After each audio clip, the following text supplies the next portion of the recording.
les tenants de ce gouvernement ils ont pas fait de cadeau, hein, parce que carrément Vincent Peillon, on voit bien qu'il s'attaque à vous sans vous nommer, mais à l'Assemblée nationale, voilà, en vous traitant d'extrême droite.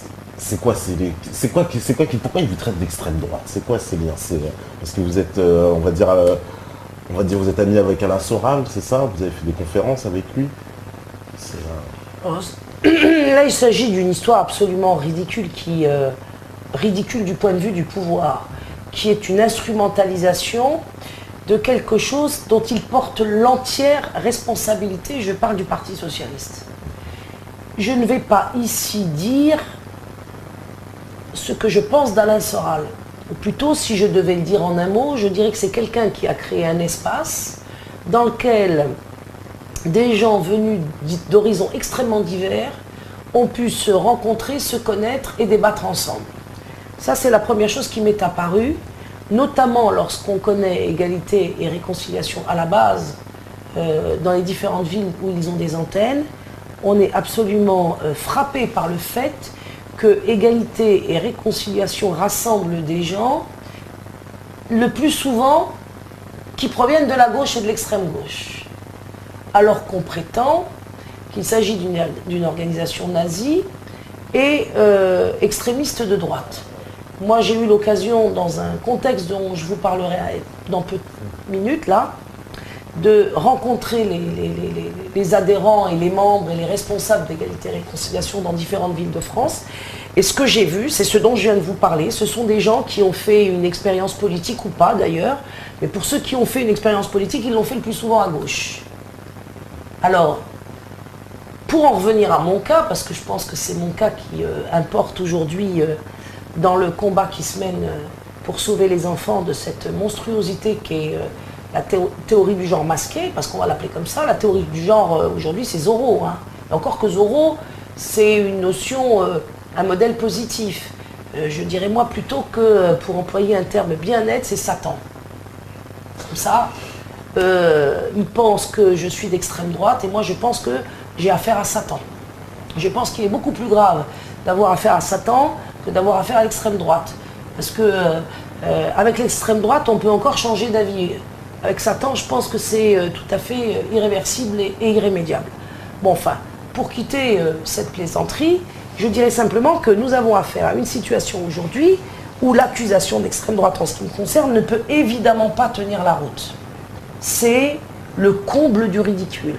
Je suis la fille d'un Algérien anciennement colonisé qui m'a appris que la politicienne du monde dans lequel il se trouvait déjà lui à l'époque où j'étais enfant ne valait pas la peine d'être connue dans le sens de s'y engager. Ce qui paraissait important à mon père, c'était Dieu et la religion, qu'il m'a transmis finalement, mais que j'ai reçu en moi bien après qu'il me l'ait transmis. C'est-à-dire que je suis passée par une période d'athéisme qui a été très prononcée à l'adolescence et que j'ai menée dans ma vie jusqu'à son terme, parce que j'ai poussé jusqu'au bout tous les raisonnements et toute l'idéologie de l'athéisme acquis du pays dans lequel je me trouvais, n'est-ce pas? Et dans cette période où j'étais athée, j'ai intégré une organisation politique et ça a été la seule fois de ma vie. C'est le Parti communiste et les jeunesses communistes en particulier, parce que j'ai été une jeune communiste à 17 ans et j'ai dû le rester jusqu'à 20-21 ans.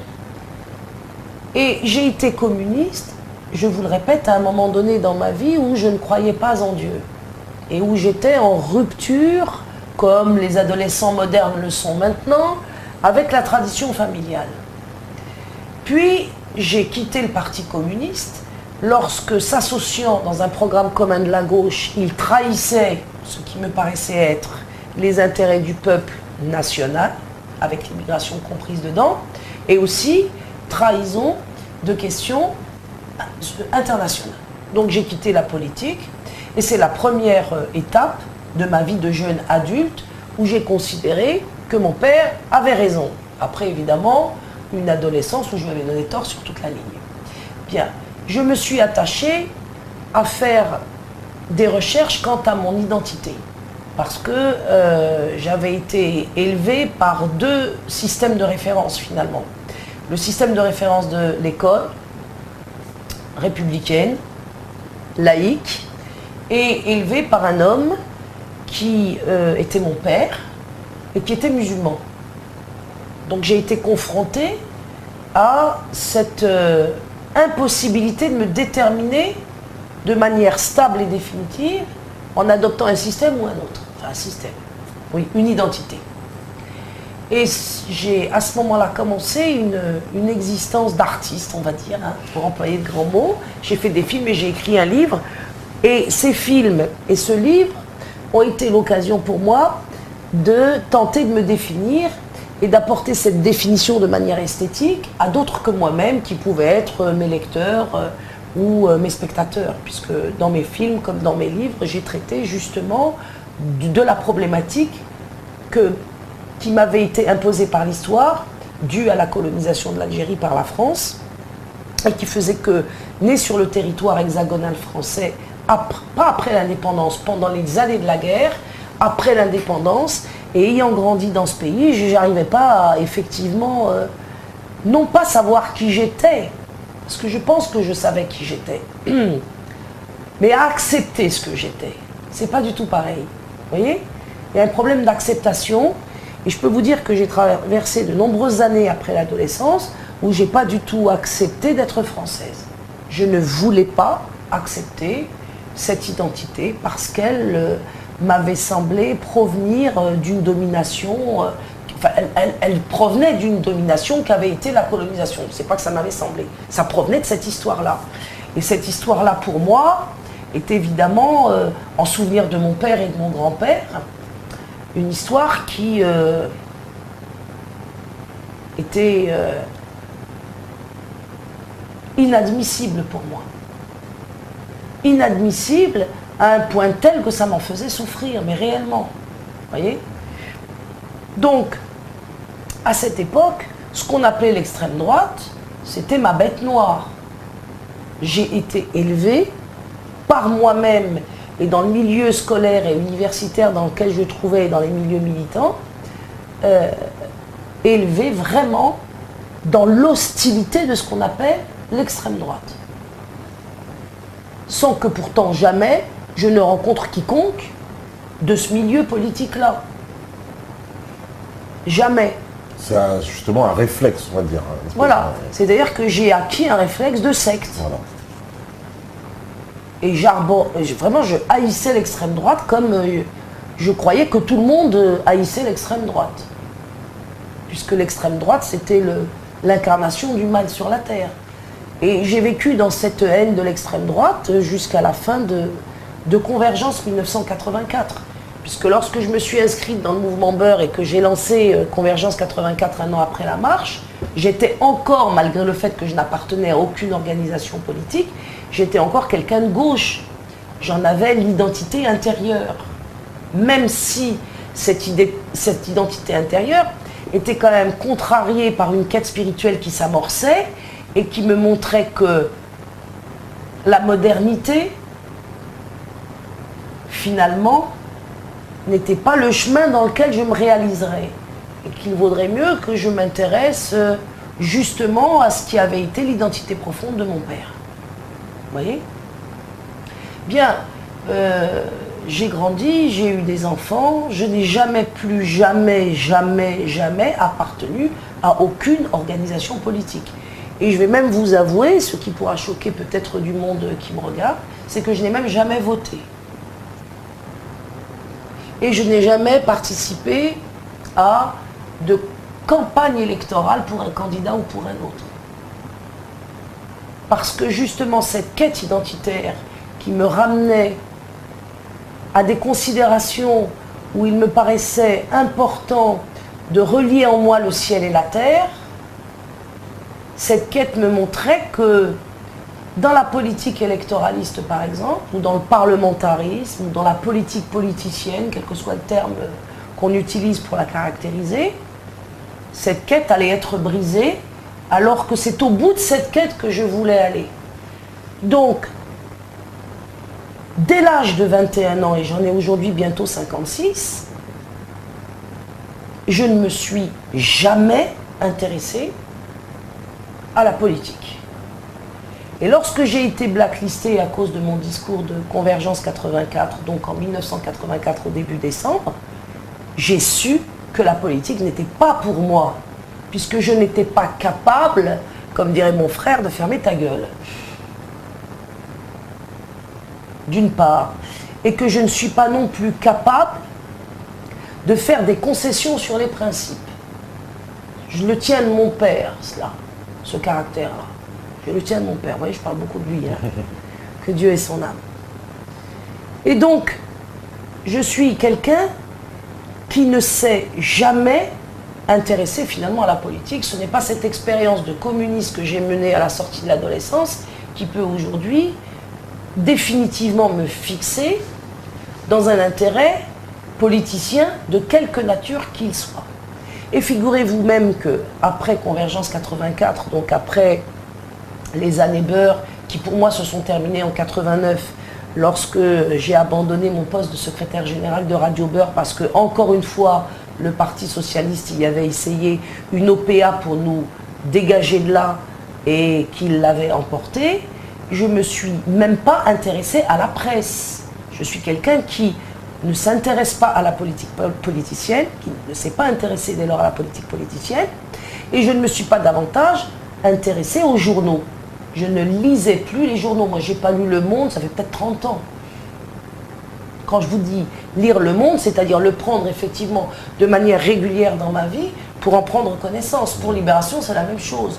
Pour toutes les revues qui sont vendues aujourd'hui dans un kiosque, je ne pourrais même pas vous en donner les titres, alors que j'étais incollable lorsque j'avais 20 ans, sur les titres qui pouvaient exister dans les médias écrits en particulier, puisqu'à l'époque nous lisions beaucoup, ce qui n'est plus le cas maintenant. Donc la presse ne m'intéresse plus depuis 30 ans, la politique ne m'intéresse plus depuis 35 ans, et donc je me suis intéressée à la dimension culturelle de mon identité, à la dimension spirituelle de mon identité et à la dimension sociale de mon identité. Ça a été à la fois une quête qui a évidemment abouti à un certain nombre de découvertes, qui sans cesse me confortait et me confortait dans mon désintérêt du politique politicien. C'est clair, net et précis. En revanche, je me suis, entre guillemets, passionnée pour les hommes, les femmes et les enfants en particulier. Je me suis passionnée pour ce que j'ai fini par appeler les créatures. Je me suis passionnée pour le créateur des créatures. Et je me suis engagée dans une recherche spirituelle où je me suis rendue vers ce qui surprendra peut-être beaucoup ceux qui nous écoutent aujourd'hui, vers une problématique qui est celle de la sainteté. Parce que j'avais découvert dans ma quête spirituelle qu'il existait des saints en islam. Alors certains ne seront peut-être pas d'accord avec moi, mais ce que je veux dire, c'est que sur un plan identitaire où on m'avait donné, dans mon jeune âge déjà, une très mauvaise image de l'islam, c'est-à-dire une image de violence, d'agressivité, d'intolérance, pour employer ce terme que j'aborde, la problématique de la sainteté a opéré en moi un revirement à 190 degrés. Parce que l'islam m'est apparu alors aussi comme une religion d'amour. Puisque notamment on opposait dans mon enfance, dans mon adolescence et dans la période où j'ai vécu jeune adulte, le christianisme comme religion d'amour et l'islam comme religion de guerre. Or, la divine providence m'a conduit sur des chemins où il a été question de faire la connaissance avec ce qui a été appelé dans certains cadres islamiques la sainteté musulmane. Pour moi, ça a été quelque chose qui a été totalement une révolution intérieure. Donc, je me suis intéressée plus à la sainteté islamique et de ce fait à la sainteté chrétienne aussi, puisque j'ai vite vu les convergences qu'on pouvait en tirer et qui sont une convergence de principes. Donc, Ma préoccupation, et la seule que j'ai, depuis que j'ai quitté le mouvement Beurre des années 80, après ce massacre et cette OPA organisée par le PS, c'est cela.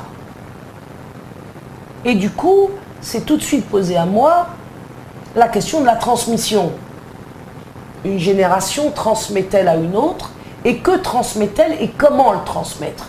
Parce que ça peut paraître des questions simples que je ne vais pas développer aujourd'hui, mais je peux vous garantir que c'est beaucoup plus compliqué que, a priori, ça ne semble l'être. Pour la bonne raison que la transmission a ses ennemis aussi.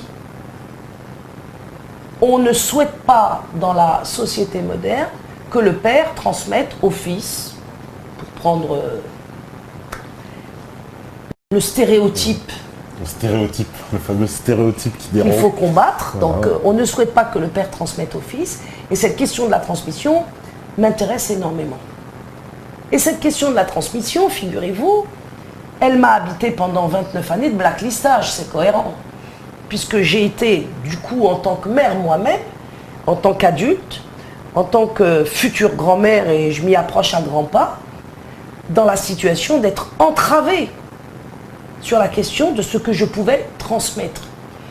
Et ça a été pour moi pas une souffrance qui m'habitait à la surface de ma peau et que je sentais quotidiennement, mais je sais que ça n'a pas cessé de m'habiter, que j'étais porteuse d'une histoire, que j'étais la seule porteuse d'une histoire qui était fondamentale à connaître et qui aurait permis que l'avenir des banlieues, par exemple, n'ait pas été ce qu'il a finalement été, parce que justement, je n'avais pas pu la transmettre. Et que j'avais aussi même du mal à la transmettre à ma fille, puisque étant exclue, marginalisée, non reconnue, celle-ci préférant les écrans de télévision comme tout le monde, malgré l'éducation que je lui donnais, ne s'intéressait pas à mon histoire non plus, puisqu'elle n'avait pas atteint le statut de l'écran, de l'image et des effets spéciaux. Donc j'ai porté cette espèce de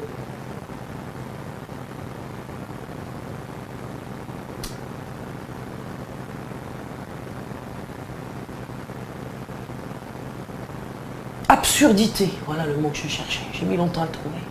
J'ai vécu 29 ans dans une situation d'absurdité complète. Et l'absurdité pour moi, c'est quand on vous a mis dans l'impossibilité de transmettre. Voilà ce qui a fait qu'un jour, j'ai décidé, à mes risques et périls, dans le cadre d'une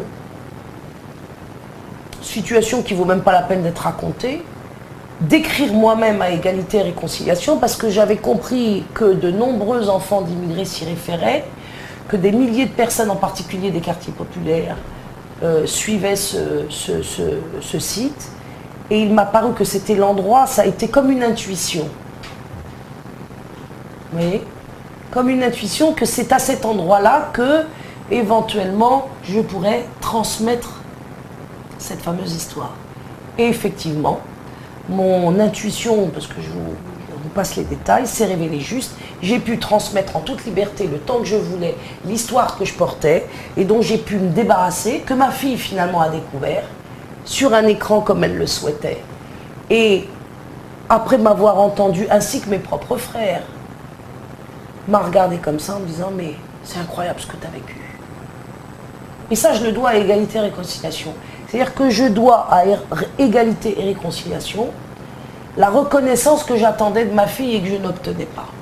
Parce que celle-ci a quand même un âge maintenant où elle était, pour moi, en situation de devoir apprendre ce que sa mère avait vécu, au-delà même de la seule question de la transmission filiale, je dirais d'une transmission générationnelle.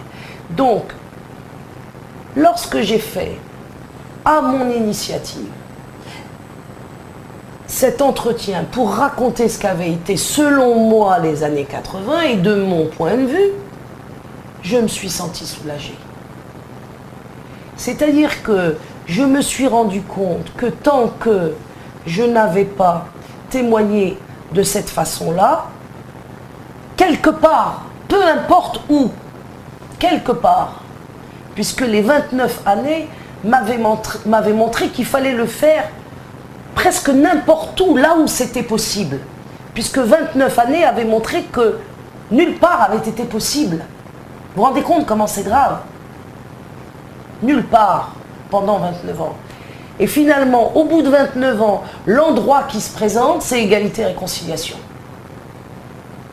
Alors maintenant, j'apprends que égalité et réconciliation, c'est un site d'extrémistes, de nazis, d'antisémites, d'homophobes, de sexistes, et j'en passe, de négationnistes.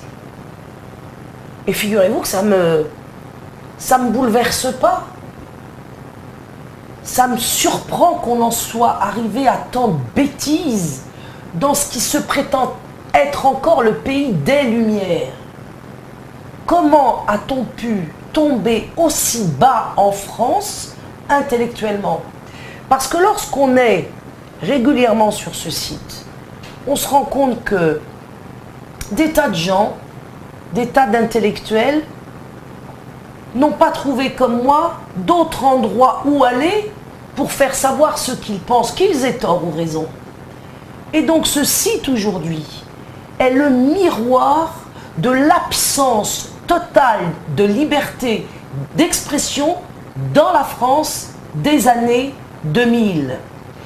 Et lorsque, dans cette France qui censure tout le monde, tout le temps, un espace existe, qu'il vaut ce qu'il vaut, à la tête duquel se trouve effectivement un homme comme Alain Soral, et qu'on vient me dire qu'il suffit simplement de prendre conscience qu'il serait antisémite, ou qu'il serait homophobe, ou qu'il serait,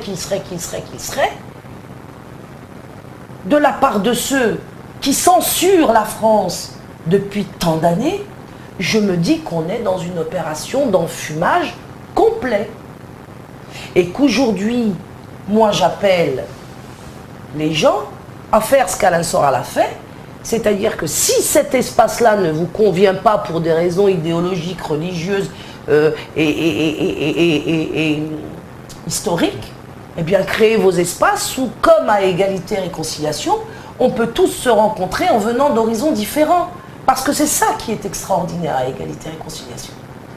Qu'on reproche à Alain Soral d'être ce qu'il est, je trouve que c'est une grande injustice dans le sens que il a fait ce que personne d'autre n'a fait. C'est la création de cet espace de rencontre où la liberté d'expression y est réelle, à ses risques et périls.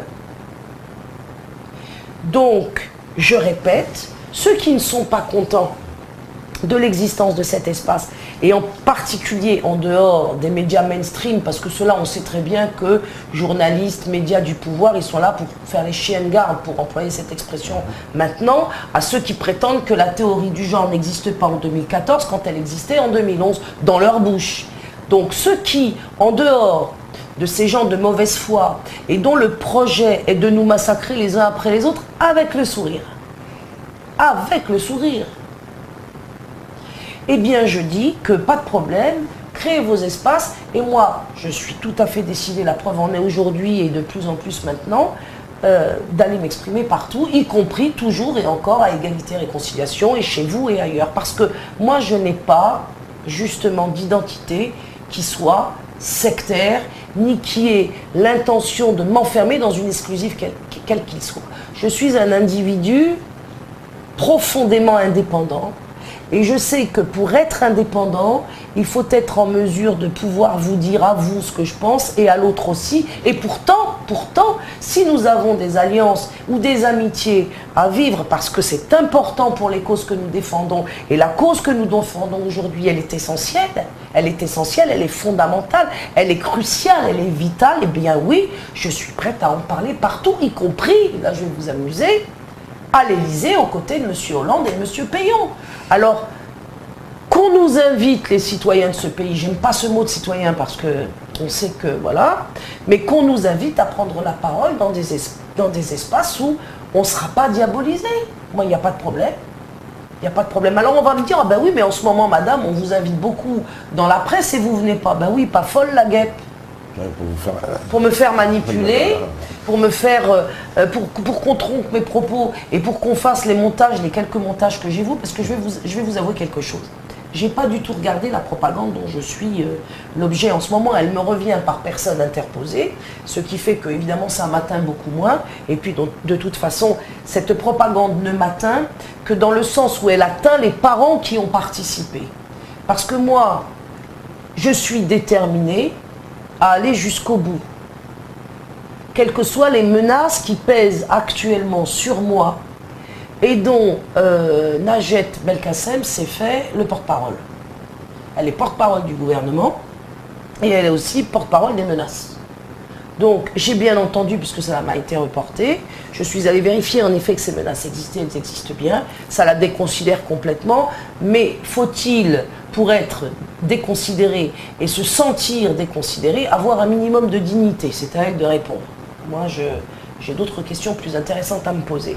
Donc, pour en revenir à cette identité et à l'intérêt que j'ai eu pour la religion et pour l'aspect de la religion qui me portait vers les autres, et non pas à des acceptions de la religion qui pourraient me séparer des autres, je peux vous dire que je n'ai pas changé sur ce point depuis 30 ans. La seule chose qui a pu m'arriver depuis 30 ans en termes de modification, c'est que j'ai mûri. Mais il me paraît extrêmement important, par exemple, que en ce qui me concerne et pour moi-même, ce que je souhaite aussi transmettre à mes enfants, que je sois consciente qu'en tant que créature, il existe des liens entre le ciel et la terre qui constituent pour moi une référence et qui me paraissent fondamentales pour comprendre l'univers dans lequel je me trouve et la place que j'y occupe et y définir ma mission, voyez. Mais je ne suis pas du tout dans une perspective politique. Comme je vous l'ai dit tout à l'heure, je dis actuellement aux jeunes, vous voulez être conseillers municipaux, c'est pas ça du tout dont nous avons besoin de conseillers conjugaux. Donc essayez plutôt de sauver des couples et de sauver des familles quand il est encore temps de le faire, parce que en se remettant en cause justement dans le domaine familial et aussi dans le domaine religieux, parce que dans la religion, comme dirait l'autre, il y a à boire et à manger. Il faut aussi qu'on parvienne à se rendre compte que ce qui nous arrive n'est finalement que la matérialisation à l'extérieur de nous, de nos propres erreurs et de nos propres péchés.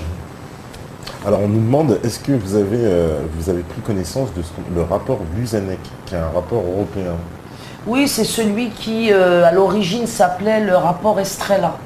Alors là, évidemment, bon, ça va être encore très polémique, mais disons que c'est dans ce rapport-là qu'il est question dans des consignes européennes, on va dire en termes simples, de faire qu'à la crèche déjà, cette fameuse théorie du genre prenne aussi une forme adaptée à la crèche.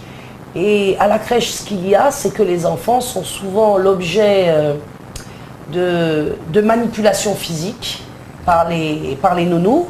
Et dans ce cadre-là, il serait question, alors tout reste effectivement à prouver pour ceux qui ne le croiraient pas, mais qu'on y enseigne effectivement très tôt la masturbation infantile. La masturbation infantile, voilà, c'est ce qu'on nous a dit. Voilà. À suivre de très près en tout cas. On nous dit le gouvernement basque envisage d'interdire la pratique du football dans les cours d'école car jugé trop sexiste. Ben oui, là aussi c'est un stéréotype. Un garçon qui joue au foot, c'est un horrible stéréotype. Et une fille qui subitement se dirait que elle devrait jouer au football, alors là c'est bon, elle est dans le bon programme. Et il faudra qu'elle le fasse comprendre à ses camarades, jusqu'à ce que, comme dans Tomboy, qu'on a montré quand même dans les écoles, on a dit que j'inventais tout ce que je disais. Mais il y a de nombreux enfants aujourd'hui, sauf à leur envoyer la police pour les empêcher de parler, qui témoigneront du fait qu'ils sont allés avec l'école voir un film qui s'appelle Tomboy. Et Tomboy, c'est la théorie du genre. Tomboy, c'est une petite fille qui, à l'occasion d'un déménagement, se fait passer pour un garçon, se met une banane ou un chiffon dans la culotte, c'est ce que je sais, et qui va tomber amoureuse d'une petite fille à qui elle fera croire qu'elle est un petit garçon et qui aura comme ça, de manière clandestine et à l'insu de sa camarade, une relation homosexuelle. Bon, voilà ce qu'on montre aux enfants à l'école, ce qui est tout à fait normal et ce qui n'est pas du tout la théorie du genre, qui continue de ne pas exister. Parce que la théorie du genre ne se limite pas, comme on voudrait nous le faire porter, à ces considérations sur l'homosexualité ou une tentative d'homosexualisation des enfants. La théorie du genre s'attaque à l'identité sexuelle de l'enfant, dans le sens que, effectivement, on peut lui parler de sexualité et d'homosexualité, ce qui, à mon avis, vient entraver encore plus le développement du gamin à un moment donné où il a besoin que les adultes lui apportent des certitudes, de bisexualité, de transsexualité, là, on atteint le comble de ce qui aurait jamais été conçu il y a à peine 10 ans. Il y a à peine 10 ans, on aurait eu cette conversation sur un plateau télé comme le vôtre. Là, c'est sûr que je finissais en camisole chimique dans un hôpital psychiatrique. Aujourd'hui, j'ai été suivie par des dizaines de milliers de familles, n'en déplaise aux tenants de la théorie du genre qui n'existe pas. Il n'y a pas de hasard. On ne peut pas prétendre de manière aussi acharnée que les parents m'ont suivi parce que simplement ils auraient été manipulés par moi.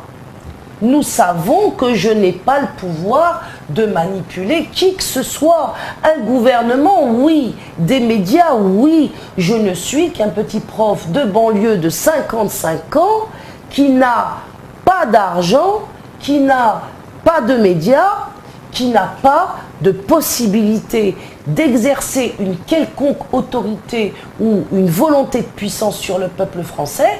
Et donc, les raisons qui ont fait qu'on m'a suivi sont des raisons qui tiennent à ce que cette théorie est effectivement mise en application et qu'il fallait que ça se sache. Et que j'ai été finalement le porte-parole d'une réalité occulte et que cette réalité occulte que j'ai portée à la lumière a trouvé effectivement la réception qui devait être la sienne, c'est-à-dire que des parents enfin sortent du déni et se décident à sauver leur gosse. Tout simplement. C'est-à-dire qu'ils se sont rendus compte que ce que vous expliquiez n'était pas fictif, était tout à fait réel, pour qu'ils réagissent comme ça. Évidemment, parce que lorsque j'en ai parlé, les parents se sont alors retournés vers leurs enfants, et beaucoup d'entre eux ont confirmé mes dires. Tout simplement.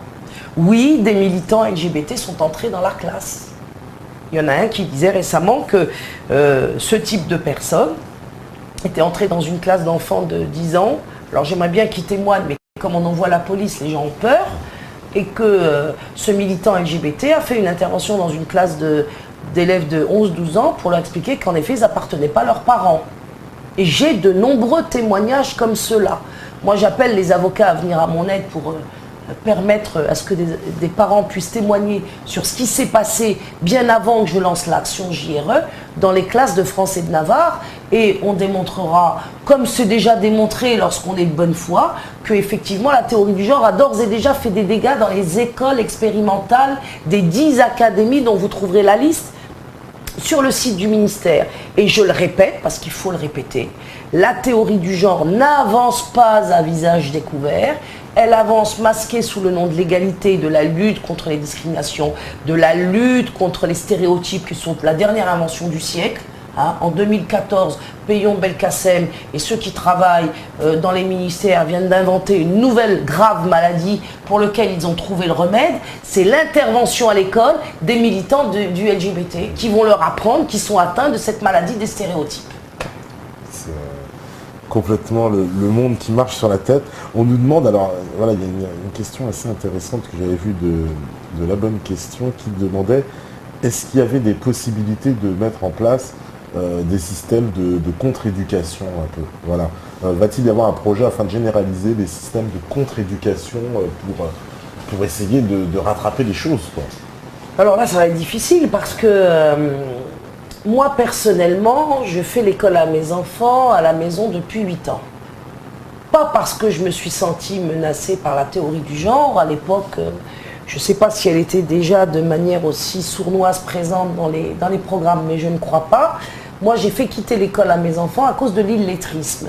C'est-à-dire que je me suis rendu compte qu'avec la loi d'orientation de 1989 de Lionel Jospin, le gouvernement socialiste mettait en place des méthodes à l'intérieur des écoles pour véritablement, et là aussi on va dire que je dis n'importe quoi, mais enfin aller faire les recherches qui s'imposent, je ne suis pas là pour le démontrer tout de suite, je ne suis pas la seule à le dire, donc a mis en place cette loi d'orientation pour véritablement créer de l'illettrisme et de l'échec scolaire. Et là encore, on n'a pas mis un texte officiel avec écrit clairement qu'on allait fabriquer des illettrés et de l'échec scolaire. C'est quoi la conséquence de cette place? C'est quoi le fondement de la loi exactement? On a dit qu'on allait mettre l'élève au centre des savoirs. Ah. Donc ça a plu à tout le monde. C'est comme on peut vouloir faire croire qu'on est avec l'ABCD de l'égalité dans un projet qui est un projet de respect, de tolérance, d'égalité, blabla, blabla, blabla. Le blabla du gouvernement, moi je l'avais déjà entendu concernant la méthode globale. Ça, on nous a blablaté beaucoup. Le résultat des courses, c'est que les parents, ne s'étant pas à l'époque mobilisés comme ils auraient dû le faire, se retrouvent maintenant avec des gamins qui, franchement, ne valent pas le premier poilu de la guerre de 14, qui, au front, écrivait à sa fiancée ou à sa mère des lettres sublimes. Aujourd'hui, on a des élèves qui ne savent pas écrire deux lettres. La plus petite lettre représente une espèce de impossibilité structurelle de l'élève moyen en France. Bien. Sauf dans les établissements privilégiés où se trouvent par exemple les enfants de M. Payon. Là, on continue de délivrer un enseignement selon des normes traditionnelles. La méthode constructiviste, c'est bon pour les enfants des autres. C'est vraiment voilà. Donc, moi, c'est à cette époque que j'ai retiré mes enfants de l'école, donc à cause de la méthode globale, parce que, alors que M. Gilles de Robien, le ministre de l'Éducation de l'époque, avait dit, et nous avait promis à certains parents inquiets de cette méthode globale, qu'elle allait être supprimée et qu'on reviendrait à bon escient à la méthode syllabique ou plutôt alphabétique. Quand j'ai vu que la parole de M. Gilles de Robien n'avait pas été suivie des faits, je me suis dit que je n'allais pas me battre contre le mammouth à moi toute seule. Après avoir justement fait une tentative avec des parents auprès de notre école primaire de l'époque, où sur 10 parents mobilisés finalement devant la maîtresse, 9 ont baissé les bras devant elle lorsque celle-ci a menacé déjà d'appeler la police, alors que nous étions simplement des parents qui demandions de passer dans l'école de la méthode globale à la méthode syllabique. Donc je me suis retrouvée toute seule avec des parents qui ont renoncé à cause de la peur qu'elle avait déclenchée en eux, la seule à vouloir résister pour mon fils. Voyant ce paysage, je me suis dit que le mieux c'est de me barrer. J'ai pris le gamin et puis salut. Vous voulez massacrer les enfants des autres, allez-y. Je l'ai dit comme ça avant de partir, puisqu'ils le veulent. J'ai été cruelle en le disant, mais j'étais dans une douleur extrême de voir que les parents n'étaient pas capables de défendre leurs enfants. Alors, on me dit aujourd'hui que des parents, pour avoir été convoqués par l'inspection académique ou la directrice ou l'instituteur, on leur fait peur et qu'ils cèdent, qu'ils baissent pavillon. Je vais leur dire ce que j'ai dit en 2008. Non, c'était avant 2008 que j'ai déscolarisé mes enfants. Enfin, je ne sais plus, il y a 8 ans. Vous allez perdre les enfants aussi sur ce plan-là. C'est-à-dire qu'il va y avoir une atteinte à leur identité sexuelle dont vous ne soupçonnez pas à quel point elle va perturber l'identité de votre enfant au plus profond de son être. Et c'est ce que je dis souvent, c'est-à-dire que l'école qui a sécularisé pour transformer les croyants en athées, pour finalement les conduire à l'illettrisme et maintenant au LGBTisme, on va avoir effectivement une société composée d'individus qui seront ni hommes ni femmes, ni blancs ni noirs, ni riches ni pauvres, ni citadins, ni paysans, et qui seront effectivement dans une inexistence complète, parce que quand on est ni sur tous les plans, on n'existe pas, et on ne sera donc plus que des objets humains, dont on pourra avoir l'usage quand on voudra, pour ce qu'on voudra. et je dis on, qui est un pronom indéfini qui va désigner ici ceux qui ont le pouvoir et l'argent. Ça, c'est vraiment le plan à long terme. Alors, il y a justement, c'est un parent responsable qui dit « Bonsoir, je dois rencontrer le directeur de ma fille la semaine prochaine. » Alors, j'ai pas répondu, pardon, au contre-éducation, mais on y reviendra. Bah ouais, parce que ça va un peu dans le sens, parce que là, il nous dit voilà, qu'il doit rencontrer le directeur de sa fille la semaine prochaine. Il convoque tous les parents ayant fait acte de retrait de leurs enfants. Je lui prépare des arguments incontestables, mais il demanderait quelques pistes sur quel discours il peut lui tenir exactement. Ben, la première chose qu'il faut tenir au directeur qui vous convoque, c'est très simple. Pouvez-vous me convoquer par écrit en notifiant dans cette convocation le motif de la convocation? Et tant que vous n'êtes pas convoqué par écrit, considérez que vous n'êtes pas convoqué du tout. Une convocation orale à l'éducation nationale n'a aucune valeur. Vous n'êtes pas convoqué si vous êtes convoqué oralement. Voilà. Ça, c'est la première chose. Alors moi, je peux vous garantir, je le parie, qu'aucun d'entre eux ne vous convoquera par écrit en notifiant la raison pour laquelle ils vous ont convoqué. Tout simplement parce que c'est illégal. Voilà. On a affaire à une opération bluff pour impressionner des gens qui ne connaissent pas leurs droits et des gens qui s'imaginent qu'ils ont affaire à une institution toute puissante sans laquelle ils ne peuvent rien et de laquelle ils dépendent totalement. Eh bien, vous avez des droits. On est en France, dans un pays qui reste un pays de droit. Et on ne peut pas convoquer en France, surtout quand on est un agent fonctionnaire de l'État, on ne peut pas convoquer un usager du service public sans faire que cette convocation soit écrite avec le motif circonstancié de cette convocation. Et dès lors que vous n'êtes pas convoqué par écrit, vous n'êtes donc pas convoqué du tout et vous n'êtes donc pas tenu de vous proposer à ce simulacre de procès de Moscou. Alors on nous dit, ça c'est Douglas Guyot, on lui passe le bonjour aussi, on lui fait la bise, il dit « Que pense Farida du soutien de Civitas ?» Est-ce qu'il vous soutient? Ah bah écoutez, il m'a surprise, agréablement surprise. Là aussi, c'est quelqu'un que j'aimerais bien rencontrer, avec lequel discuter, parce que c'est quelqu'un qu'on m'a présenté, moi je ne le connais pas bien, mais c'est quelqu'un qu'on m'a toujours présenté comme un affreux Jojo, mais véritablement horrible. C'est-à-dire que Alain Escada, c'est quelqu'un, lorsque on entend son portrait dressé par les autorités bien pensantes, on en a froid dans le dos. Alors lui, il a toute la liste. Je ne vais pas la refaire. À lui tout seul, il est exactement tout ce que la civilisation moderne doit absolument, définitivement supprimer de la surface de la Terre. Et alors, il est en particulier un affreux raciste anti-musulman. Ouais, c'est comme ça qu'on le présente. Voilà. Et cet affreux raciste anti-musulman a été le premier à soutenir Farida Belroul, musulmane, à la tête d'une action où de nombreux musulmans, à 70%, 80%, ont participé. Et il le savait. Alors là, on va lui dire quoi? Que comme Soral aussi, il veut attirer les musulmans à lui pour faire une opération politique dont on ignore tout et qu'il cache et qu'il faudrait... Moi, je suis tout à fait partie prenante pour rencontrer M. Alain Escada de Civitas et pour faire connaissance.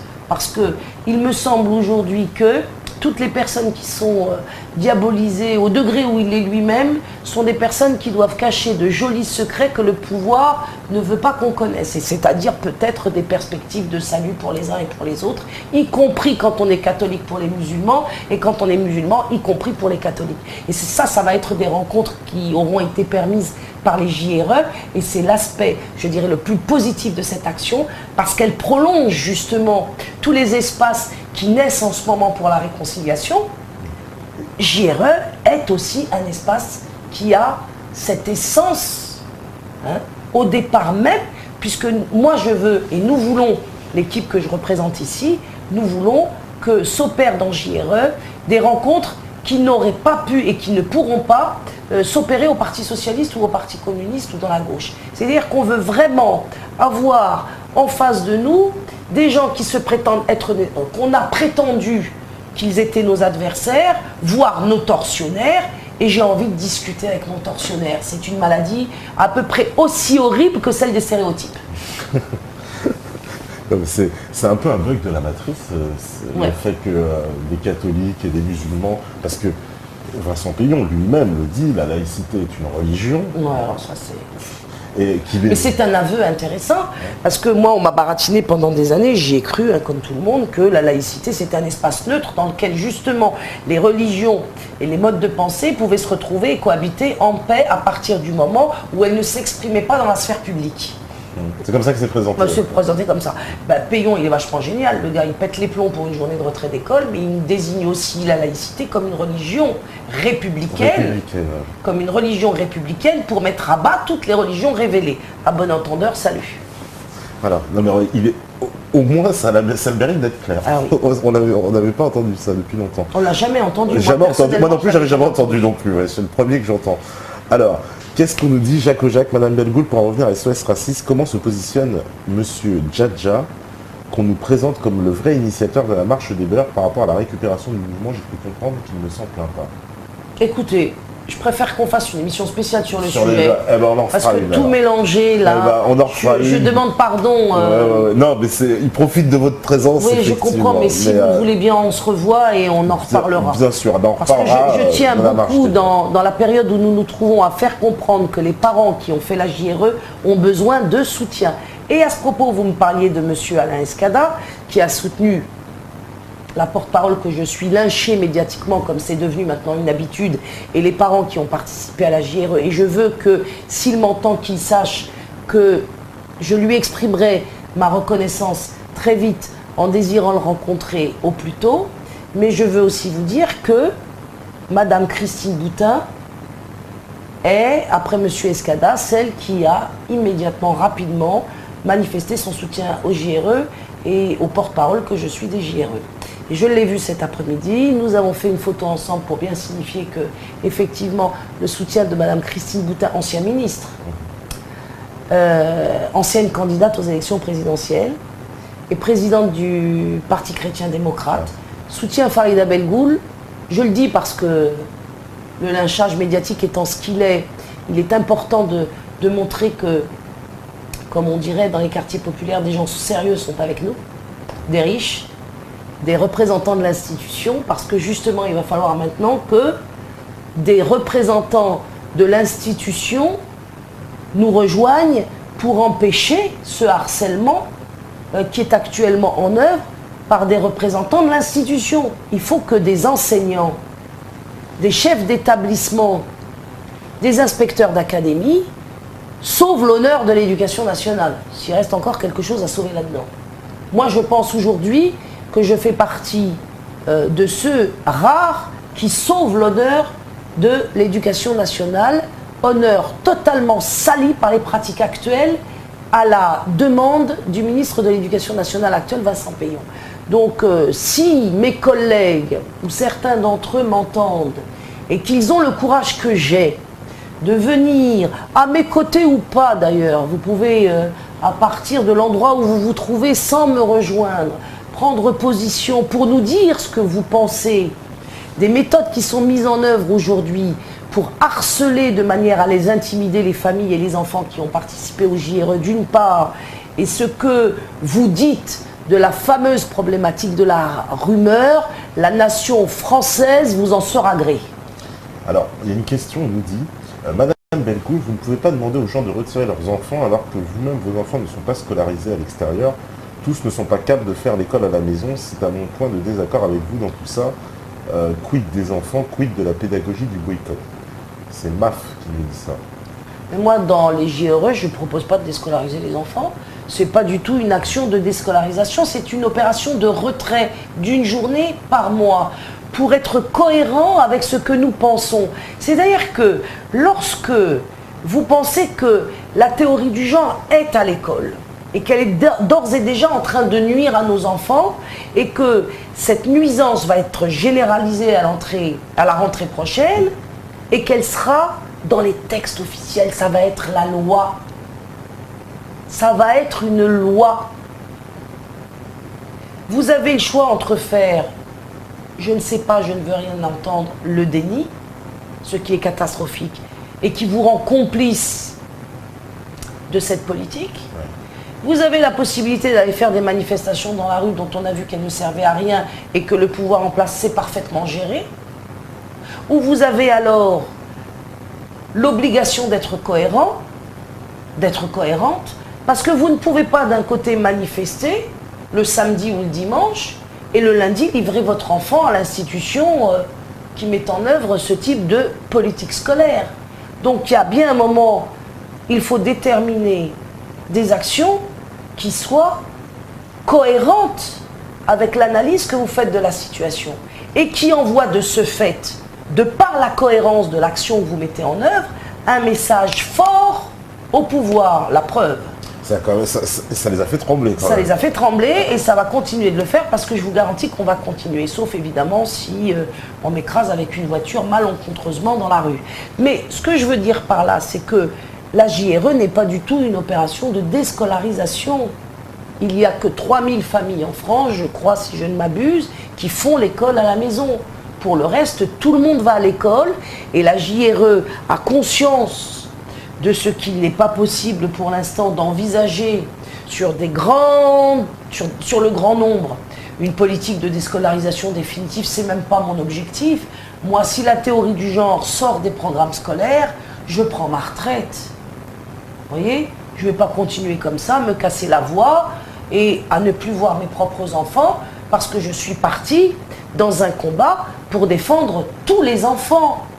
Et d'ailleurs, à un moment donné, si je ne suis pas suivie, entre les sacrifices que je forme aujourd'hui, notamment en n'étant plus quasiment avec mes enfants pour sauver tous les enfants, si les parents ne suivent pas, mais je suis convaincue qu'on va gagner là-dessus, ben je laisserai tomber et je ferai ce que j'ai fait il y a 8 ans, je prendrai les miens sous mes ailes de poule et puis je dirai aux autres parents, eh bien que Dieu vous assiste. Hein, parce que là, franchement, vous allez entrer dans une époque où vous allez porter une responsabilité considérable sur les prochains traumatismes dont vos enfants vont être victimes.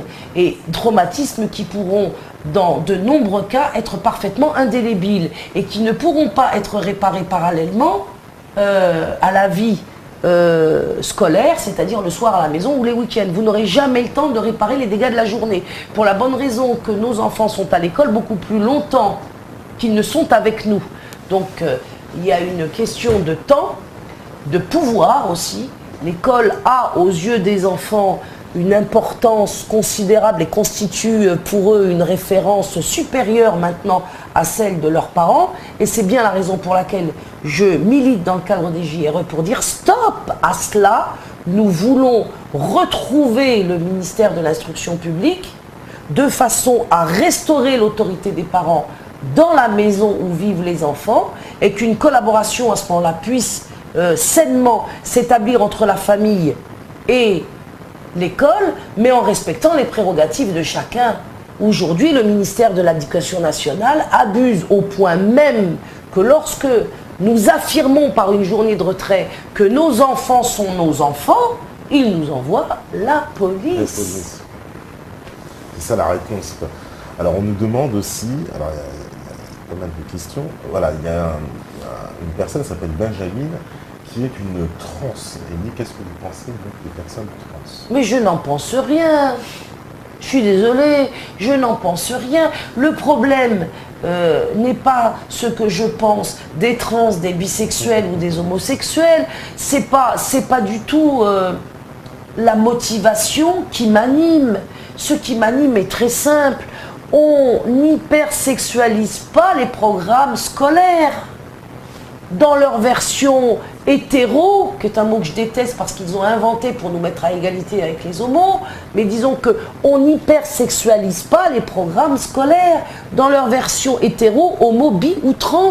Il y a des choses qui ne concernent pas les enfants. Je suis désolée de vous le réapprendre. Il va bien falloir que beaucoup d'adultes aujourd'hui, et notamment dans des gens qui se prétendent progressistes, de gauche, merveilleusement tolérants, que les enfants ne supportent pas qu'on porte atteinte à leur pudeur. Et des discours sur la sexualité à outrance, comme c'est prévu et comme c'est appliqué en ce moment dans l'éducation nationale, portent atteinte à la pudeur des enfants. Point barre. Je ne vais pas lancer dans le cadre des JRE, ce n'est pas mon objectif, un débat sur la sexualité, l'homosexualité, la bisexualité, la transsexualité.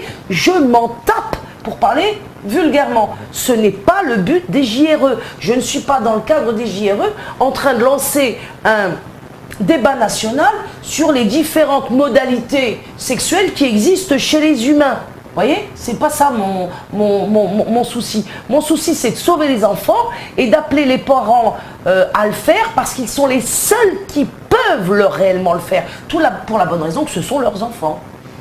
Vous voyez ? Payon, lui, se préoccupe de ses enfants d'une façon qui n'est pas la même, que celle qu'il préconise à l'intérieur de l'école. Pour la bonne raison que ce sont ses enfants. Et je l'en félicite. Je crois savoir qu'il élève très bien ses enfants dans sa tradition et qu'ils réussissent parfaitement dans la vie, qu'ils le devront à leur père et que Payon père est un bon père, que Payon ministre nous laisse la même opportunité, c'est-à-dire d'être de bonne mère et de bon père. Et être bon père et bonne mère, c'est la question que je veux poser à cette personne qui m'interroge sur sa transsexualité.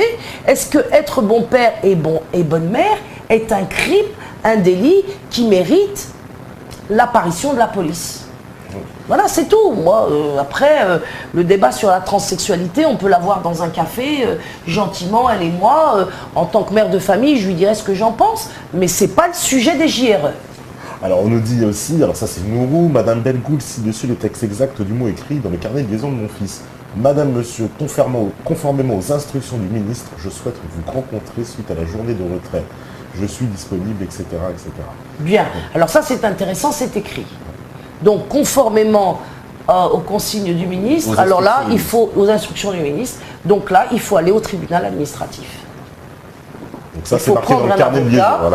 Voilà, madame, il faut que vous m'écriviez JRE 2014 hotmail.fr en me signifiant que vous m'avez interpellé lors de l'émission de Méta TV sur un motif écrit dans le carnet de liaison, si j'ai bien compris, et qui se réfère à des instructions ministérielles et du ministre en personne. Donc là, je pense qu'un avocat peut effectivement étudier le dossier. Parce que vous n'avez commis, madame, aucun crime. Vous savez que nous avons des possibilités légales de garder nos enfants près de nous. J'en suis la preuve vivante. Moi, je les garde tous les jours de la semaine depuis 8 ans. Donc, vous les avez retirés une fois dans le cadre d'une action démocratique, légale et pacifique pour poser la question du gender et de son introduction à l'école. Vous n'avez insulté personne, calomnié personne, diffamer personne et tuer personne. Donc le ministre n'a pas à vous convoquer de cette façon-là. Ah oui, c'est vraiment de l'injonction, quoi. Alors on nous dit, voilà, ça c'est hypothèse. Bonsoir Madame Bellegoul, le Conseil français du culte musulman aux ordres du gouvernement vous a désavoué. Au contraire de nombreux parents musulmans, chrétiens ou même athées qui vous ont suivi. Pourriez-vous donner des noms de leaders musulmans intègres qui vous soutiennent publiquement à l'instar d'Allah Escada du côté chrétien? Alors un leader musulman qui me soutient de manière très nette, nous avons dû discuter non pas du fond et de la forme des JRE, mais de ce qui lui semblait être une allégeance justement à égalité et réconciliation. Donc c'est de ça dont on a discuté. Eh bien, l'affaire ayant été résolue entre lui et moi de manière, comme il le dit, très fraternelle, aujourd'hui, Nabil El Nasri du Conseil des musulmans de France, ou du Comité des musulmans de France, je ne connais pas très bien ce sigle, soutient les JRE et défend Farida Bellegoul de l'accusation abominable d'extrême droite qu'on porte à son égard. D'accord. Alors là, il y a Rogelio qui nous dit, oui, il y a un sujet, voilà. Rogelio, il faudrait que je retrouve, voilà. Bonsoir Topa et Farida. Farida, sache que je suis d'accord avec toi, mais j'aimerais te parler d'une autre affaire qui tue nos enfants en allant à l'école. Les écoles ne sont pas aux normes au niveau pollution intérieure, l'État le sait, la DAS le sait, renseignez-vous sur les MCS. Ma fille en est victime, on se bat avec 3000 familles en France qui ne reconnaissent pas cette maladie qui crée des cancers à long terme. Oui, c'est peut-être vrai, je ne connais pas ce dossier. Je demande pardon aussi à cette personne et à ces 3000 personnes qui luttent pour ne pas pouvoir en être le porte-parole ici ni ailleurs, parce que je ne dois pas me disperser. Peut-être que vous l'accepterez dit comme ça, même si ça peut vous paraître douloureux.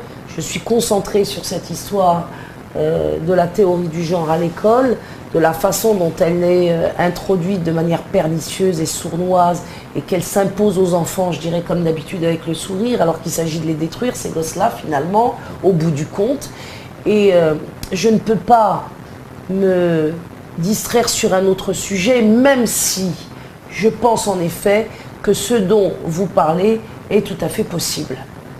Parce que là, c'est très grave aussi. Grave, donc là, il faut que vous essayiez de faire ce que j'ai fait, c'est-à-dire une action qui trouve un écho chez les parents de manière à ce que, effectivement, la mobilisation s'effectue. Mais vous vous rendez compte, hein, on est dans une situation de fou quand même. Tout ressort, c'est tout. Parce que là, voilà, ça veut dire que là, on va découvrir ce que les enfants mangent, dans quoi ils dorment dans les écoles, quelle est la composition des murs, la teneur des programmes en dehors même de la question de la théorie du genre, les méthodes mises en œuvre pour justement faire d'eux, la plupart du temps, des ânes battés, incapables de lire et d'écrire correctement. Enfin, le bilan de l'école publique en 2014, sous l'égide de Payon, et ça a commencé sous le règne de M. Châtel, est absolument catastrophique.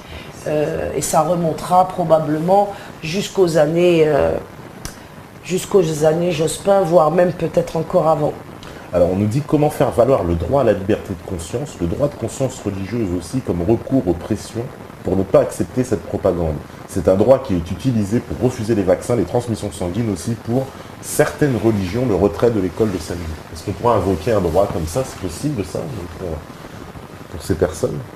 Un droit religieux en fait? Non, puisqu'on est dans une république laïque. Bah oui, c'est surtout... Donc il n'y aura pas ce type de droit, mais par contre je pense qu'il faut reprendre le contrôle de vos vies, tout le monde, il faut reprendre le contrôle de vos vies, reprendre le contrôle des vies, de nos vies, c'est effectivement reprendre le contrôle de l'éducation de nos enfants qui nous revient en premier lieu et en dernière instance. Personne n'a le droit, en vérité, d'après même la Déclaration des droits de l'homme, hein, moi je ne suis pas une subversive du tout, je veux dire que c'est la Déclaration des droits de l'homme qui accorde aux parents l'éducation des enfants. Il y a eu une dérive qui s'est opérée depuis la renomination du ministère de l'Instruction publique en ministère de l'Éducation nationale, qui nous a conduit aujourd'hui à ces intrusions dans la sexualité des enfants comme étant une source d'élaboration de séquences scolaires, ce qui est complètement délirant. C'est complètement délirant. Hein. Donc, je crois qu'il faut effectivement qu'on envisage de réfléchir à l'instruction en famille, mais aussi à la création d'écoles qui soient hors contrat, puisque toutes les écoles privées sous contrat se retrouvent aussi avec la présence de cette théorie masquée dans les programmes. Dans les écoles privées, parce qu'on nous a posé la question aussi, ça. Voilà. Est-ce que ça s'imposait dans les écoles privées aussi? Alors, tout dépend si elles sont sous contrat ou pas.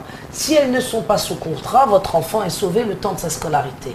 Mais si ce sont des écoles privées sous contrat, ce qui est la plupart du temps le cas, puisque c'est celles qui sont abordables par le plus grand nombre, eh bien non, elles sont soumises aux mêmes impératifs et aux mêmes consignes du ministère. Donc même dans une école catholique, ils vont aller enseigner? Ah oui, bien sûr, bien sûr. Ils vont l'enseigner dans les écoles catholiques sous contrat. Et on va se retrouver avec des catholiques qui se sentiront prisonniers et qui n'oseront pas eux aussi faire la vérité sur ce qui est enseigné dans les classes. Alors je le disais, il faut qu'on reprenne le contrôle donc, et reprendre le contrôle, c'est l'instruction en famille, c'est la création d'écoles indépendantes hors contrat, mais j'ai une mauvaise nouvelle, puisque les sénateurs UMP viennent de déposer un projet d'interdiction de l'instruction en famille. Et on va aller certainement aussi, à terme, vers l'interdiction de la création d'écoles hors contrat. Donc c'est l'occasion ou jamais, les JRE, pour empêcher tout ça. Parce que si nous gagnons sur la théorie du genre, nous allons de ce fait montrer au pouvoir en place que le peuple français est capable de se lever pour les questions fondamentales qui touchent notamment à leurs enfants, et ce qui touche aussi à leurs enfants en dehors de cette question de la théorie du genre, et pour s'en protéger à l'avenir aussi, c'est la possibilité d'instruire en famille pour ceux qui le veulent, la liberté d'instruire, et c'est aussi la liberté de créer des écoles. Et nous sommes de plus en plus amenés petit à petit, sournoisement, avec les mots les plus amélioratifs, c'est-à-dire les plus positifs, nous sommes conduits à de moins en moins de liberté. C'est-à-dire qu'aujourd'hui, quand on vous parle d'égalité, vous entendez que ça va aller mieux, mais en vérité, ça va aller de Carib en Scylla, de pire en pire. Et le pire du pire, ce n'est pas seulement la théorie du genre, c'est que celle-ci ensuite peut devenir quelque chose dont je ne vais pas parler pour ne pas passer pour une folle dingue, parce que la réalité est tellement violente qu'on n'imagine pas encore les pistes qui sont ouvertes aujourd'hui pour arriver à ce que nous devenions tous des esclaves consentants.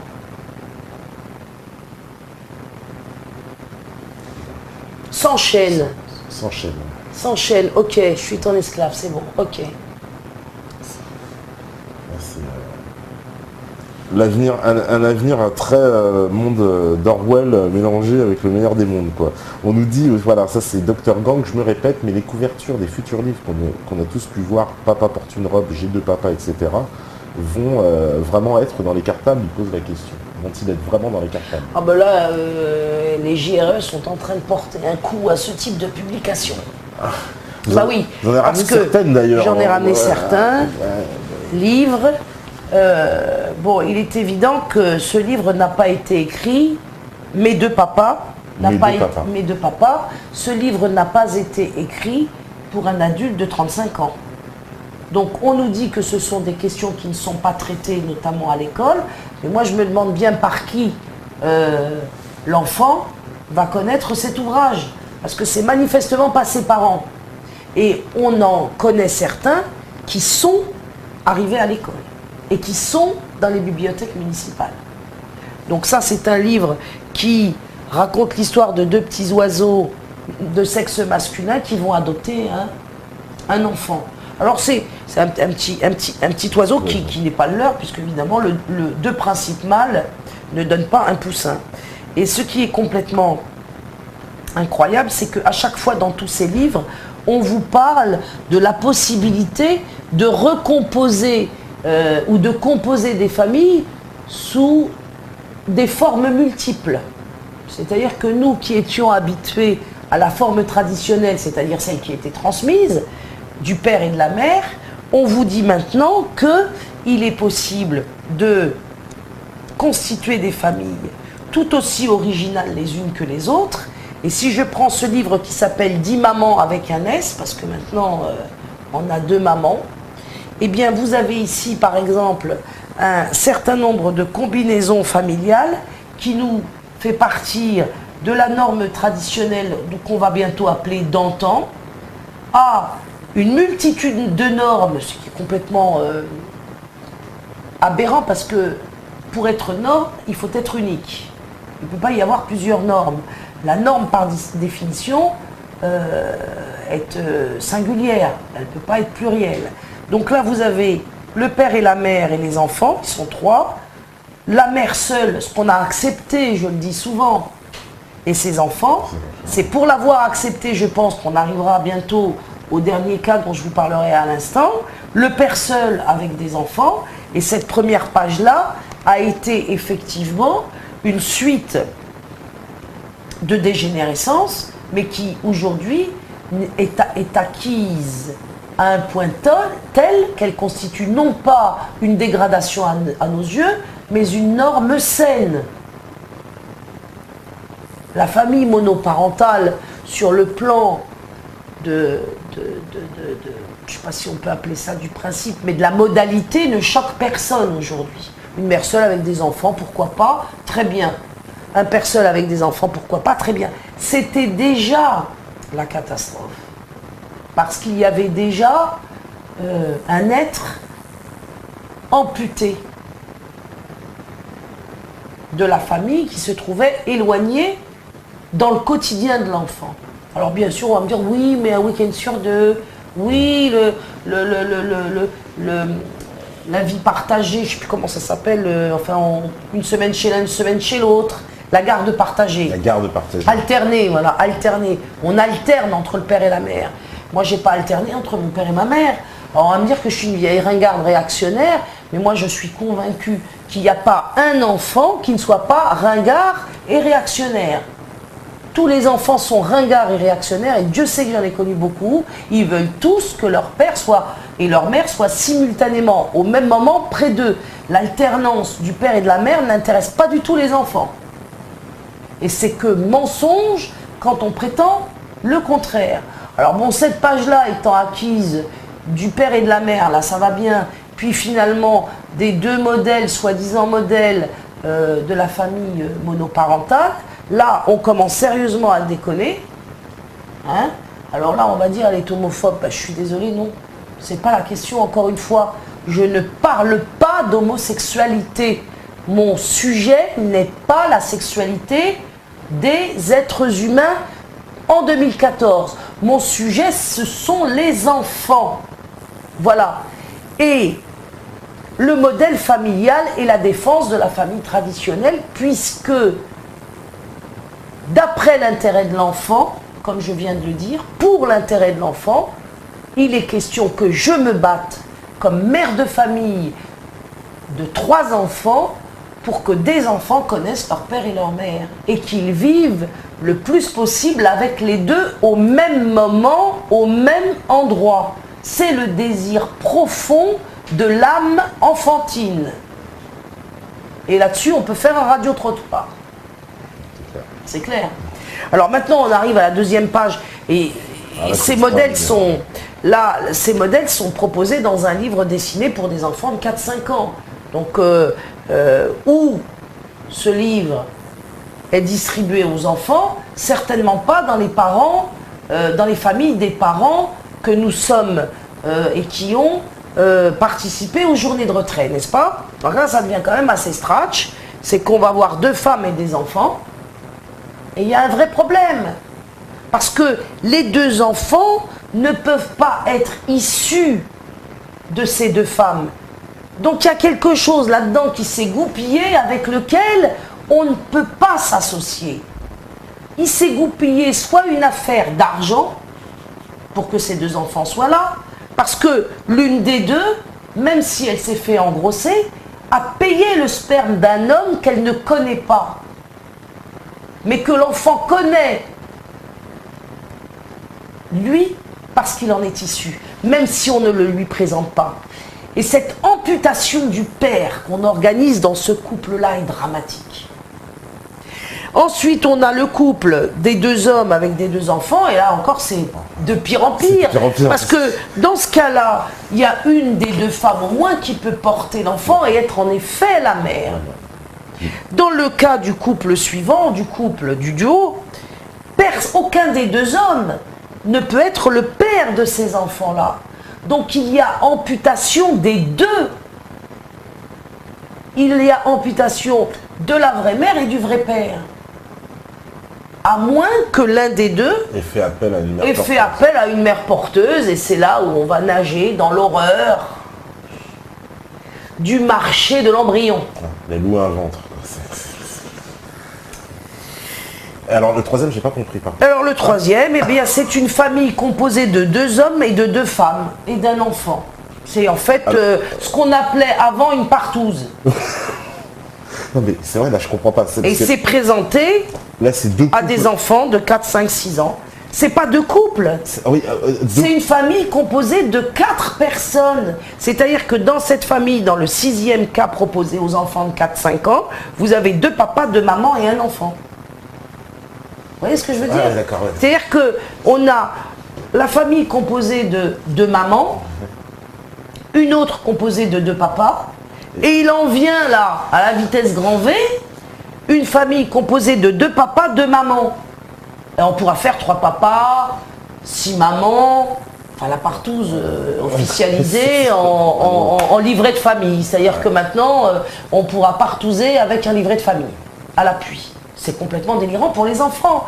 Moi, ça m'est égal que les adultes partouzent. J'en pense ce que j'en pense, je ne vous dirai pas ce que j'en pense, ce n'est pas le sujet des JRE, mais je pense qu'un enfant, dans le cadre des JRE, j'ai le droit de le dire, n'en déplaise à un tel et un tel, payons Belkacem, un enfant, il a le droit d'avoir son papa et sa maman, et vous pourrez faire tout ce que vous voudrez, ce droit naturel-là ne pourra jamais être supprimé des consciences et de la conscience de toute l'humanité. Je pense que lorsque nous allons arriver à des situations aussi aberrantes que des partouzes officialisées en mariage, l'humanité s'arrêtera. Pour les croyants, ils savent exactement à quoi je fais appel, qu'ils soient juifs, chrétiens ou musulmans, toutes ces 3 catégories de croyants connaissent très bien l'histoire de Sodome et Gomorrhe et de la façon dont ça se termine. Donc je ne vais pas le raconter ici. Donc nous allons vers la fin de nous-mêmes par nous-mêmes. Et figurez-vous que la famille constituée de 2 hommes et de 2 femmes et d'enfants n'est pas le dernier modèle, et c'est pas moi qui l'invente, puisque au bas du livre, vous voyez bien qu'on a écrit... etc. Donc, les différentes compositions sont manifestement à l'infini. Et très souvent, j'ai posé la question à des parents en conférence ou en réunion pour vous demander quelle autre combinaison pouvait apparaître dans la suite de cette généralisation du n'importe quoi officialisé pour le n'importe quoi et en fait pour créer le chaos. Eh bien, les parents ont parfaitement compris, ceux qui m'ont vu et avec lesquels j'ai parlé dans les JRE, ils m'ont dit le prochain coup, c'est le fils qui épouse sa mère et le père qui épouse sa fille. C'est exactement ce que le conte traditionnel de Podane ne veut pas et nous a permis de nous instruire et de nous enseigner sur l'inanité de cet inceste qui ne peut conduire qu'au malheur de l'enfant qui est pas le conjoint de son père, etc., etc. Alors je sais pas, moi ils vont peut-être y rajouter des animaux. Des animaux, non mais c'est ça, on se demande c'est quoi, c'est etc. Bientôt, cet etc. répété 3 fois, au bout de 6 combinaisons dont en fait il n'y en a qu'une seule qui soit légitime pour l'enfant, je parle du point de vue de l'enfant, il n'y a qu'une seule de ces 6 combinaisons qui est légitime pour l'enfant, c'est la cohabitation simultanée du papa et de la maman, point barre. Le reste, ce sont des compositions qu'on a faites pour le profit d'adultes qui en sont arrivés parfois même à payer pour un confort qui ne concerne pas le confort de l'enfant, voire même qui y est totalement opposé, quoi qu'il en dise. Eh ben, ouais, vraiment là, surtout la dernière combinaison, elle est quand même hallucinante.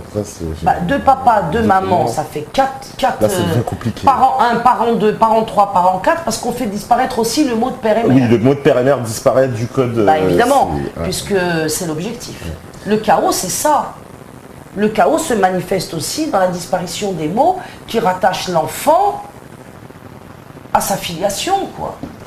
Alors là, on nous dit, ça c'est Fatima de Toulouse, bonsoir, concernant la proposition de loi sur l'instruction à l'école, l'instruction en famille, pardon, elle sera, je pense, rejetée car le choix de l'instruction est inscrit dans la Constitution. Les sénateurs vont profiter du rejet de cette proposition de loi pour faire une petite modification en douce afin de compliquer la vie de ceux qui ont choisi ce mode d'instruction. a dit que c'est protégé constitutionnellement. Oui, c'est constitutionnel et elle a raison. Je me suis souvent protégée dans ces 8 années où j'ai été harcelée par l'inspecteur qui était chargé du contrôle de l'instruction en famille me concernant, parce que là j'ai vécu les harcèlements les plus délirants et j'ai écrit sur cette question, donc s'il fallait le prouver, j'ai chez moi ce qu'il faut pour montrer ce que j'ai enduré avec l'éducation nationale en tant que mère scolarisant ses enfants à la maison. Effectivement, la défense que j'ai systématiquement pu mettre en œuvre et qui m'a fait gagner systématiquement, c'est la Constitution française. Donc pour l'instant on en est là. Je ne veux pas moi tracer de plan sur la comète concernant cette proposition des sénateurs UMP. Je veux simplement souligner qu'on n'a pas affaire qu'à des socialistes dans la lutte qui se mène actuellement, qui est une véritable guerre contre la famille. Il y a aussi de l'UMP bien agissant. Voilà, on nous dit, alors ça c'est Radeus, question pour Mme Melgoul. Pensez-vous que notre société tende à viser à créer une culture déboussolant nos enfants? Dans quel sens? De quel genre humain veulent-ils créer nos élites politiques? En fait, c'est un peu la question. Voilà, c'est un peu la question qu'on se posait tout à l'heure, espèce de quel homme nouveau? Un Kleenex. Un Kleenex, ouais. Un Kleenex sexuel, un Kleenex. Je prends, j'utilise, je jette. Comme les machines qui nous font acheter en ce moment, elles ont une longévité de plus en plus courte et on nous habitue à jeter ce qui au préalable était réparé 10-15 fois et pouvait avoir une longévité extraordinaire. Donc les hommes vont être traités comme des machines, c'est-à-dire qu'on va les formater et les concevoir institutionnellement de façon à ce que leur longévité soit la plus courte possible. Une durée de vie durant laquelle ils seront mis au service d'un certain nombre de cinglés plein de fric et après poubelle. Parce que, alors, est-ce qu'il y a justement derrière justement ce projet finalement, est-ce que c'est pas les prémices d'une marchandisation totale de l'être humain à terme? C'est-à-dire là on nous prépare les esprits un peu aller, on va dire, de nous dépouiller de ce qui nous caractérisait de notre humanité, qui était vraiment profondément ancré, pour qu'il ne reste plus rien et finalement qu'on devienne une marchandise vraiment totale. Oui, vraiment. Parce que ça, c'est le grand danger de... Et puis, en tant que marchandise, il faut préciser qu'on est totalement détaché de toute transcendance, c'est-à-dire qu'on n'a plus aucune issue. L'esclave enchaîné du 19e siècle, par exemple, il avait sa foi intérieure qui lui permettait de s'évader. Il y a de nombreux récits qui le montrent. Et cette foi intérieure qui lui permettait de s'évader a fini par lui permettre de s'évader réellement. Je veux dire matériellement. Parce que justement, il a trouvé en lui cette force qui lui a permis de se lever et de faire éclater ses chaînes, de les briser. Là, on va se retrouver dans une situation où coupé du ciel, coupé de la terre, coupé de son sexe, coupé de ses maîtres et coupé de ses parents et de ses ancêtres, on n'aura même pas connaissance et conscience de son esclavagisme. Donc, n'en ayant même pas conscience, on n'aura pas évidemment de velléité pour se libérer de quelque chose qui ne sera même pas perçu. C'est comme l'Union européenne, quoi. Ils nous l'imposent contre nous. Je vois qu'il y a un autre livre, celui-là on l'a pas vu, il a l'air assez équivoque à la couverture. Alors non, là c'est la Fondation Jérôme Lejeune que je conseille, puisqu'elle elle a produit ce petit décryptage des manuels de première sur la théorie du genre en SVT. Ouais.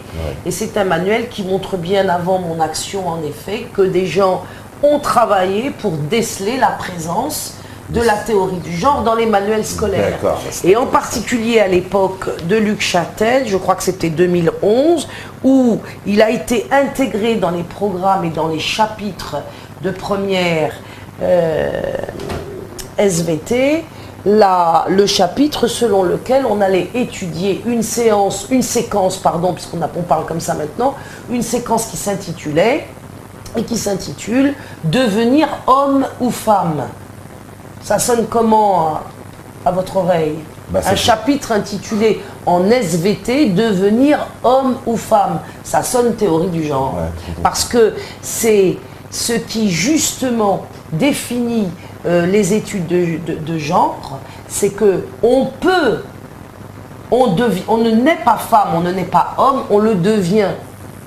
Et puisqu'on le devient, on accuse la société d'être porteuse de stéréotypes qui nous dominent et nous contraignent à être ce que individuellement, librement, on n'aurait peut-être pas choisi d'être. C'est complètement délirant. Hein. Ouais. C'est complètement délirant. C'est-à-dire que c'est comme ça qu'on va se mettre à discuter avec des enfants de primaire sur ça te plaît d'être un petit garçon? Une question totalement aberrante. Imaginez-vous que je demande à ce mur si ça lui convient d'être un mur. Non mais on est vraiment tombé dans une situation qui est inextricable et qui le sera de plus en plus si nous ne parvenons pas avec les JRE notamment à dégager cette idéologie mortifère des programmes scolaires et de faire en sorte que sous toutes ses formes, la théorie du genre soit dégagée de l'école et qu'on interdise à des intervenants, je suis obligée de le dire, LGBT, de pénétrer dans les classes pour faire leur propagande. Ce n'est pas admissible à des familles, quelle que soit leur identité religieuse ou raciale ou culturelle plutôt. Il y a beaucoup de parents athées qui ne peuvent pas l'admettre. Ce n'est pas la peine d'en faire une histoire qui mobilise prioritairement et quantitativement des hommes et des femmes de foi. Les hommes et des femmes de foi sont sans doute très sensibles à la question parce que pour eux c'est une hérésie et je partage cet avis, mais vous avez aussi des athées qui ne peuvent pas concevoir qu'on dise à leur petite fille qui est en train de grandir: est-ce que tu te sens bien dans ta peau de petite fille ou est-ce que tu pourrais te sentir autre chose et par exemple un garçon, ou alors même ne pas avoir de sexe du tout et d'adopter une identité et une identité sexuelle neutre et une orientation sexuelle perverse polymorphe, parce que c'est les mots, hein. C'est-à-dire la partouze, quoi. Perverse polymorphe. Et qu'on ne dise plus « Ah, cette princesse est tombée amoureuse de son prince », on dira « Ah, cette princesse, d'abord, elle n'existe pas, et elle vit un polyamour, c'est-à-dire qu'elle aime plusieurs mecs à la fois ». Est-ce que c'est le bonheur qu'on propose à nos enfants? La polygamie des femmes et des hommes, avec tout ce qu'on nous a pondu comme discours scandalisé par la polygamie proposée par les religions traditionnelles, notamment l'islam, qui est en fait, quand on le regarde de près, en étudiant le Coran notamment, une impossibilité dans bien des cas, si ce n'est dans tous les cas.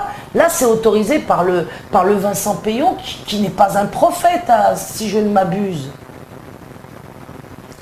Alors, il y a une question, alors je vais la poser parce que c'est depuis tout à l'heure Rafio qui demande, qui pense qu'il y a certaines personnes qui ne sont pas assez soutenues dans les comités de GRE. Ah ben ça c'est normal, vous ne pouvez pas imaginer. Voilà. Nous quand on est parti, on s'est dit on va faire des comités pour la bonne raison qu'on imaginait qu'on en créerait 2 ou 3 dans toute la France pour le premier mois et qu'on médiatiserait ce qui s'est passé dans ces 2 ou 3 comités et qu'à partir de là, on amplifierait le mouvement en s'adaptant justement progressivement à son élargissement parce qu'on y croyait. On s'est retrouvé dans une situation qui nous a totalement dépassés. C'est qu'en l'espace de 15 jours, on avait 40 comités.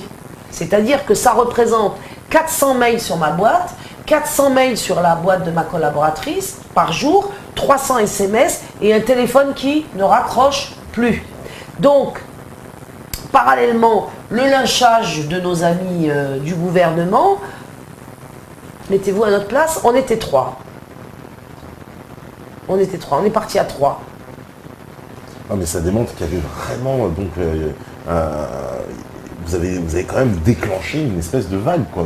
Oui, moi je pense qu'on a rencontré une inquiétude qui nous précédait, qui nous préexistait. Oui, vous avez appuyé sur le bouton et tout s'est déclenché, mais elle était déjà évidemment... Voilà.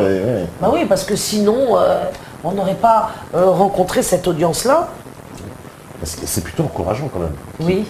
Oui, mais là, ce qui se passe et qui m'inquiète, même si j'ai bien l'intention de lever une seconde ligne, comme on dit en termes militaires, ce qui m'inquiète et qui m'a affecté, c'est les souffrances qui ont été infligées aux familles pour les conduire, à force de harcèlement, à laisser tomber cette journée de retrait et à faire peur aux autres qui auraient pu se joindre à eux pour le deuxième mois. Mais je crois qu'on peut dire finalement que Vincent Payon et le porte-parole du gouvernement Belkacem a perdu la partie. Et pour la bonne raison que ça m'a totalement dépassé. Donc si cela m'a totalement dépassé, c'est bien la preuve que Vincent Peillon et Najat Belkacem ont perdu la partie et que cette partie va être perdue définitivement bientôt. À moins de vous mettre à nous tirer dessus, ce qui nous fera passer alors comme en Allemagne, ils vont mettre en prison les parents. Dans une autre société que vous prétendez défendre en France et à l'étranger.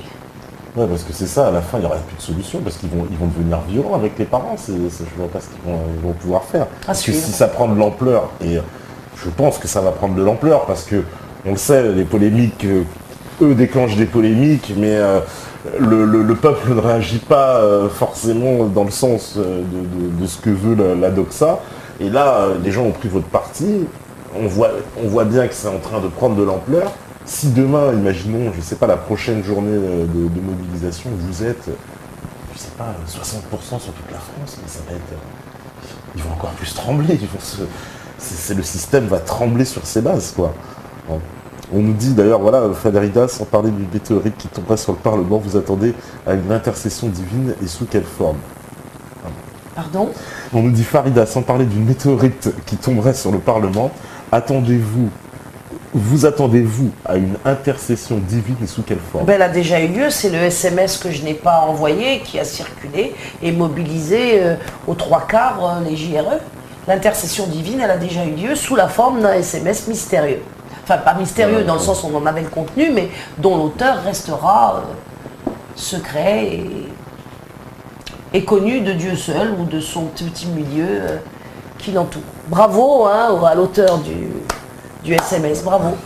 Alors j'ai une dernière question, parce que là l'heure avance. Alors il y a Ozzy qui nous dit, mais qui peut être derrière tout ça? Est-ce qu'il n'y a pas des forces occultes un peu plus... Est-ce que justement, Belkacem et Peillon ne sont pas un peu les marionnettes de quelques gens Oui, on le sait, les élus maintenant sont tous les marionnettes de forces qu'on ne connaît pas. Alors comme on ne les connaît pas, on ne va pas trop en parler ici. Parce que moi ce que je veux c'est mobiliser, c'est pas augmenter la peur. Moi, je pense que nul n'est invincible. Donc, nous avons affaire apparemment à des êtres humains. C'est ces êtres humains aujourd'hui qui nous lynchent, les parents et moi. Et c'est vers ces êtres humains que nous nous adressons lorsque nous montons la journée de retrait et qui seront intermédiaires ou pas, à un moment donné bien obligés de se rendre compte que ça ne passera pas. Ça ne passera pas. Alors une dernière question, on nous demande est-ce qu'il y aura des mobilisations, une manifestation en prévision? Non, mais j'ai l'intention de proposer quelque chose d'original qui ne sera pas une manifestation. Je ne veux pas, je le répète et j'en profite là, que des gens manifestent au nom des JRE dans la rue. Ce sera exclu, à moins que je change d'avis, parce que la situation nous conduira à changer d'avis. Je ne souhaite pas mettre les gens dans la rue parce que c'est trop dangereux pour eux et que de toute façon ça ne sert à rien. L'expérience de la manif pour tous est bien là pour le prouver. D'ailleurs à ce propos de la manif pour tous, je dois déplorer que sa présidente Ludovine de la Rochère ne nous soutient pas et a déclaré elle aussi que la théorie du genre n'existait pas. Ce qui n'est pas l'opinion d'une grande partie de sa base qui effectivement est très intéressée par les JRE et qui de moins en moins comprend pourquoi à la tête de la manif pour tous aujourd'hui on est complice du discours de Vincent Peillon. C'est quelque chose que je ne m'explique pas mais que j'ai voulu signaler aujourd'hui et que je déplore absolument dans la mesure où c'est la manif pour tous qui m'a enthousiasmé et laissé croire qu'en France, une solution de mobilisation pour la victoire était possible. Et je dois déplorer désormais, pour avoir rencontré Ludovine de la Rochère, que celle-ci, pour des raisons mystérieuses, que je ne m'explique pas encore, ne soutient pas les JRE et ne soutient pas la thèse qui est la nôtre, à savoir que la théorie du genre, l'idéologie du genre est bien sournoisement installée dans les programmes scolaires dès le plus jeune âge. Je le regrette, Ludovine, et je souhaite, et je vous appelle, à l'occasion de cette émission, de changer d'avis, de reprendre votre courage à deux mains et de vous associer à ce combat clairement, car aujourd'hui, la France a besoin de la mobilisation de la manif pour tous, pas seulement celle des JRE, pour permettre aux parents de reprendre le contrôle de leurs enfants, contrôle sans lequel il n'y aura plus de France. Ah ben voilà. Au moins les choses sont claires. Je pense que le message est passé. Ce soir, vous étiez très nombreux. On n'a pas pu répondre à toutes les questions, je suis désolé. Donc voilà, en tout cas, on remercie tous les gens qui étaient sur le chat, hein, les habituels, les Jaco-Jacques, Malabas, Verbal Kit, Nasrallah Pandragon, le Félin. Alors il y a plein de nouveaux, certainement, Paquito, parents responsables, V de Croix, MAF, Firouz, Pipo, Fayot 53, Ozzy, etc., Criolaire Virus, etc., etc.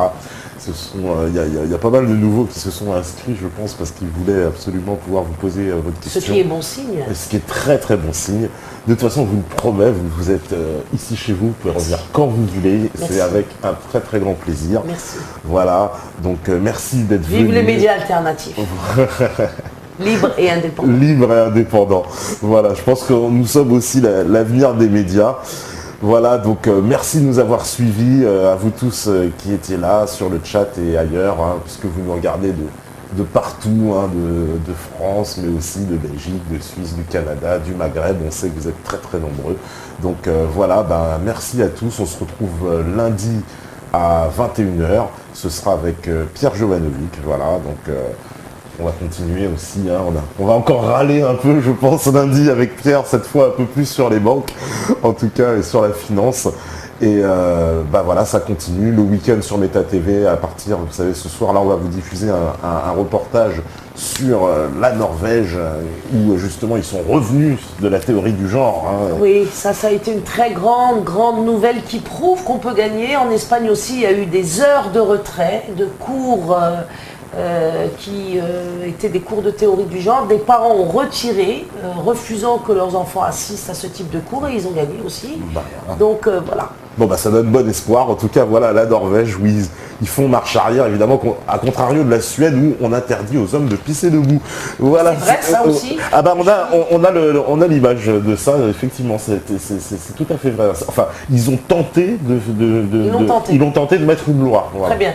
Alors pour conclure, moi je vais vous dire une chose, parce que ça m'y fait penser. Lors de la JRE de l'Île-de-France, on était réunis, comme je vous le disais, dans une salle où j'ai donc laissé parler des parents après mon allocution pour avoir des témoignages. Et un père qui était venu tout seul parce que divorcé, il n'avait pas l'enfant lui parce qu'il était avec sa maman, nous a expliqué que lorsqu'il prenait un week-end sur 2 sa fille à la maison, elle faisait pipi debout, à 4 ans. Donc la théorie du genre, elle est bien installée à l'école. Ouais.